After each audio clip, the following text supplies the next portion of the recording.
Нема ништо од петтиот пакет помош за спас на фирмите и граѓаните. Власта ги презентираше мерките, но секако за да има ефект од нив тие треба и да се применат. Проблемот е што одлуката чека на виза во парламентот. Дури десетина од вкупно 29 мерки мора да се визираат во закон. Зошто и натаму се чека засега е нејасно. Владината одлука е испратена во парламентот, но седница за усвојување и натаму нема. Не е дека се изискува да во овој момент се креираат нови законски мерки, во овој момент во собраниска процедура се одредени мерки кои што ќе отворат, операционализираат мерки од четвртиот пакет и мерки од петиот пакет.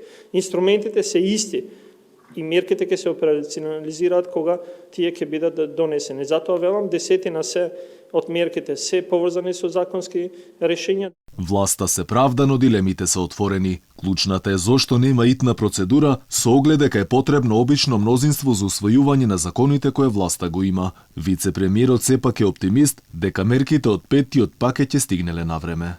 Доблеста на секој еден од нас е да се воздигнеме над нашите партиски интереси и личните интереси, за да им вратиме на тоа што граѓаните заслужуваат. А граѓаните заслужуваат ние да им помогнеме кога нив најтешко име најголема потребата. Претходно коморите реагираа и на процедурите кои натаму владата не ги поедноставува, се со цел за да може полесно компаниите да ја користат државната помош. Инаку последниот сет содржи 29 мерки, а со нивна реализација владата се надева дека економијата ќе мрдне од мртва точка. За овој пакет предвидени се 160 милиони евра, но засега на располагање владата има само 50 милиони евра. Доколку е потребен, остатокот ќе се обезбеди со ребаланс на буџетот.